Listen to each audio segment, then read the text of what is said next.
உலகெங்கும் உள்ள ஜோதிட அன்பர்கள் அனைவருக்கும் மோசஸின் இனிய வணக்கம்.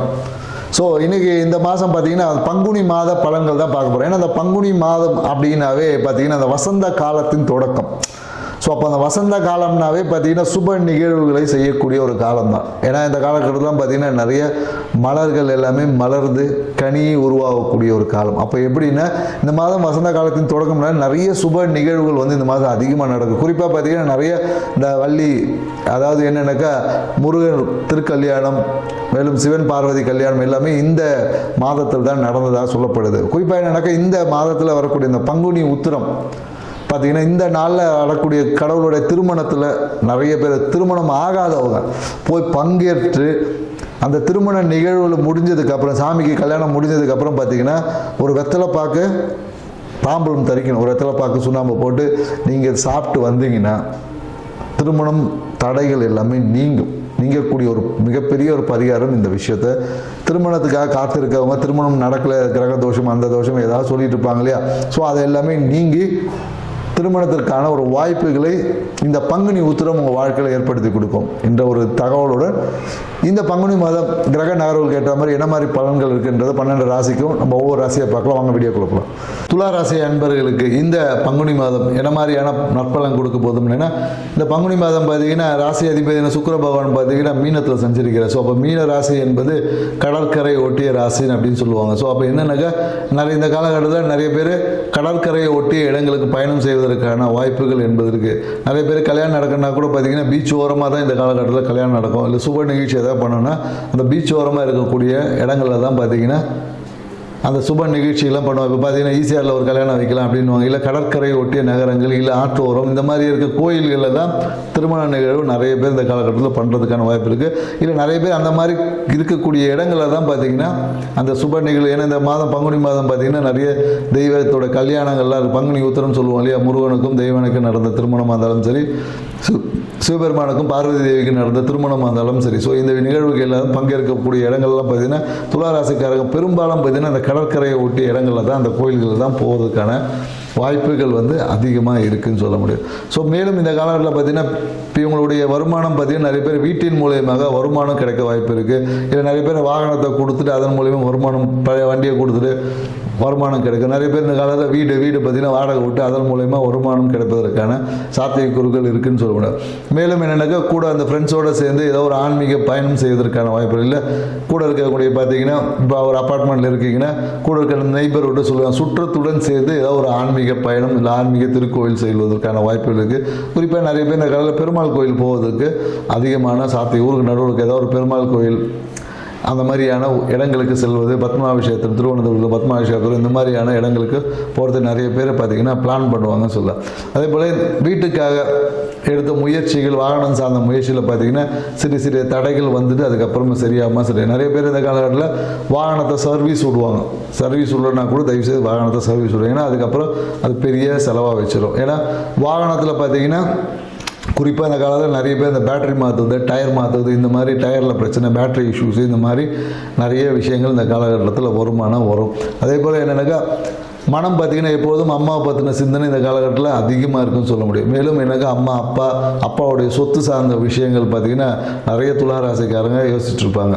ஸோ மேலும் காதல் செய்யக்கூடிய துளாராசிக்காரங்களாம் இந்த காலகட்டத்தில் பார்த்திங்கன்னா ஏதாவது காதலில் பார்த்திங்கன்னா திடீர்னு ஏதோ ஒரு பிரச்சனை வந்துட்டு அதுக்கப்புறம் சரியாகுமானா சரியாகும். ஏன்னா திடீர்னு காதலில் பார்த்திங்கன்னா ஏதோ ஒரு விஷயங்களை பேசுவாங்க, அந்த பேச்சே வந்து பிரச்சனையாகி சில பேர் காதல் முறிவு ஏற்படும். இல்லை காதல் முறிவுக்கு அப்புறமா காதல் திருப்பம் மீண்டும் மலரும் அப்படின்னு சொல்லலாம். மேலும் என்னென்னாக்கா இந்த காலகட்டத்தில் உடல் சார்ந்த விஷயங்கள் நிறைய விட்டமின் டெஃபிஷியன்சி வந்து நிறைய பேருக்கு ஏற்படும். ஏன்னா இந்த வெயில் காலத்தினால உடம்புல பார்த்திங்கன்னா ஒரு சீரற்ற தன்மை இருக்கும். திடீர்னு பார்த்திங்கன்னா குளிர்ச்சியாக சாப்பிட்டா நிறைய பேர் கோல்ட் ஆகிடும், சூடாக சாப்பிட்டா பார்த்திங்கன்னா உடம்பு சூடாகிடும். ஸோ இந்த மாதிரியான விஷயங்கள் வந்து நிறைய இந்த காலகட்டத்தில் ஏற்படும். அதனால் பார்த்திங்கன்னா ஹார்மோன் இன்பேலன்சிங் பிரச்சனை, குறிப்பாக என்ன இருக்க எலும்புலலாம் ஒரு மாதிரி வெளிக்குது, எலும்பு வீக்னஸாக இருக்க மாதிரி இருக்குது, ஜாயின்ட் பெயின்ஸு, இந்த மாதிரியான உடல் உபாதைகள் நிறைய துளாராசிக்காரர்கள் வருவதுக்கு வாய்ப்பு இருக்குது. இது என்னென்னாக்கா உடம்புல ஒரு நீர்த்தன்மையை கொஞ்சம் சரியாக வச்சுக்குங்க. ஏன்னா நிறைய இந்த காலத்தில் ஒரு ஃபிட்னஸ்க்கான ஒரு விஷயத்தை ஆக்டிவிட்டியை பண்ணுங்கள். ரொம்ப டீஹைட்ரேஷன் ஆகாமல் உடம்பை பார்த்துக்குங்க. ஏன்னா வெயில் காலம் என்பது என்னென்னாக்கா நிறைய டீஹைட்ரேஷன் ஆகிடும். ஆனால் டக்குன்னு ஃபீவர் வரும். இல்லைன்னா உடனே ஒரு குளிர்ச்சியான டக்குன்னு போயிட்டு குளிர்ச்சியாக ஒரு ஜூஸ் குடிக்கும்போது பார்த்தீங்கன்னா டப்புன்னு சில பேருக்கு தலைவலி இந்த மாதிரியான உடல் உபாதைகள் எல்லாமே நிறைய பேர் துளாராசிக்காரர் வரும். அதனால் என்னென்னாக்கா எங்கேயோ புதிய இடங்களுக்கு போகும்போது ரொம்ப குளிர்ச்சியான விஷயத்தை உடனே குளிச்சா தலைவலியெல்லாம் வந்துடும். ஸோ சில பேருக்கு பித்தம் வந்து அதிகமாகும். ஸோ அதனால் அந்த மாதிரி விஷயங்களை கொஞ்சம் பார்த்துக்க.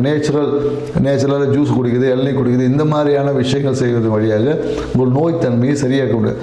ஐஸ்கிரீம் குடிக்கிறேன், கூல்ட்ரிங்க்ஸ் குடிக்கிறேன், ஐஸ் வாட்டர் அப்படியே ஐஸ் க்யூப்பில் வச்சு அப்படியே குடிக்கிறேன், இந்த மாதிரி குடிக்கும் போது உடலில் வந்து அந்த வெப்பநிலை மாற்றத்தில் வந்து திடீர் மாற்றங்கள் வந்து கொஞ்சம் பிரச்சனைக்குரியதாக மாறும். இதனால் நிறைய பேருக்கு என்னக்கா யூரினரி கல் வர்றது, இந்த யூடிஐ பெண்களுக்கு வரக்கூடிய அந்த யூடிஐ யூரினரி ட்ராக் இன்ஃபெக்ஷன் சொல்லுவாங்க இல்லையா. ஸோ இந்த பிரச்சனைகளை இந்த வெயில் காலத்தில் கண்டிப்பாக துளாராசிக்கு வர்றதுக்கு அதிகமான வாய்ப்பு இருக்குது.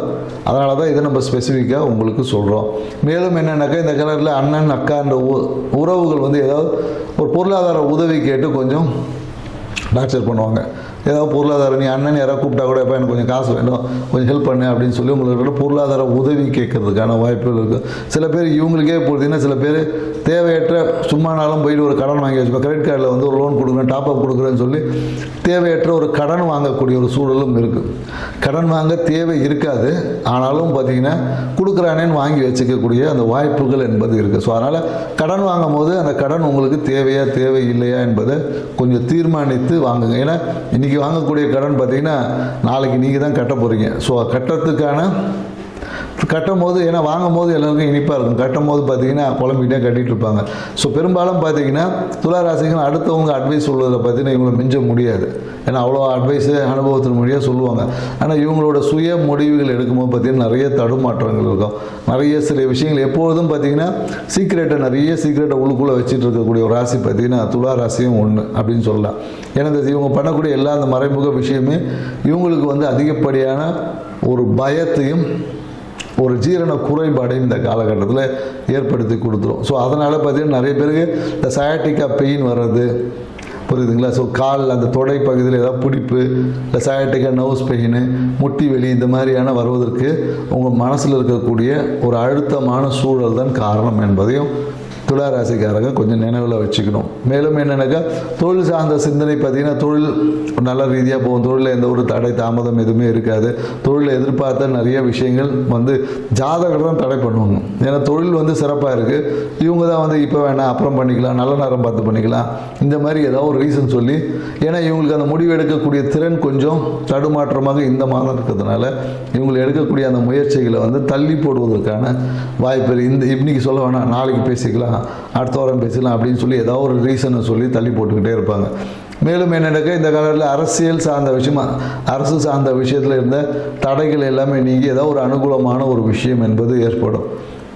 அரசு விஷயத்தில் ஏதாவது கிடைக்கணும். இந்த பெனிஃபிட் வந்து பார்த்திங்கன்னா கொஞ்சம் தாமதமாக தான் கிடைக்கும். ஒரு சின்ன ஒரு தடை ஒன்று வரும், அதுக்கப்புறமா தான் கிடைக்கும். மேலும் வேலை விஷயத்துக்காக ஏதாவது ஒரு முயற்சி செஞ்சீங்கன்னு வச்சுக்கோங்க, இந்த காலத்தில் சின்ன தடைக்கு அப்புறமா நடந்துடும். ஸோ அதனால் வேலை சார்ந்த விஷயத்தில் இந்த காலகட்டத்தில் நிறைய பேருக்கு வேலை மாற்றம் இல்லை வெளியூர் போகக்கூடிய வாய்ப்புகளும் இந்த காலகட்டத்தில் துளாராசிக்காரர்கள். திருமணத்திற்கான ஒரு காலகட்டம், மனம் விரும்பிய திருமண வாழ்க்கை இந்த காலகட்டத்தில் அமைவதற்கான சாத்தியக்கூறுகள் இருக்குது. நடுவில் கொஞ்சம் சின்ன விஷயங்கள் தாமதம், டேட்டு கிடைக்கல, கல்யாண மண்டபம் கிடைக்கல அப்படின்னு சொல்லிட்டு டேட்டு கொஞ்சம் தள்ளி போகும். திருமண நிகழ்வு கன்ஃபார்ம் ஆகும், ஆனால் திருமணம் அந்த டேட் வந்து கொஞ்சம் தள்ளி போவதற்கான வாய்ப்புகள் தான் அதிகமாக இருக்குது. ஸோ அதனால் பெரும்பாலும் என்னென்னாக்கா திருமணத்திற்கு வந்து இந்த காலகட்டத்தில் துளாராசிகள் திருமணம் பண்ணாங்கன்னு வச்சுக்கலாம், அம்மாவோ இல்லை மனசும் கொஞ்சம் தடை இருக்குல்ல, பழைய விஷயங்களை பேசி முன்னாடி ஏற்கனவே ஏதோ ஒரு விஷயத்தில் கொஞ்சம் திருமணத்தில் தடை பிரச்சனை ஏதாவது வந்திருக்கும், இல்லை அந்த விஷயத்தை நினச்சி யோசித்து திருமணத்தை இவங்களே கூட சில பேர் தள்ளி போட வாய்ப்பு இருக்குது. ஸோ அதனால் பழையன கழிதலும் புதியன புதுதலும் அது தையிலே முடிச்சாச்சு. ஸோ அதனால் ரொம்ப யோசிக்காதீங்க, அளவாக யோசிங்க, வாழ்க்கையை சிறப்பாக வச்சுக்கோங்க. நன்றி, வணக்கம்.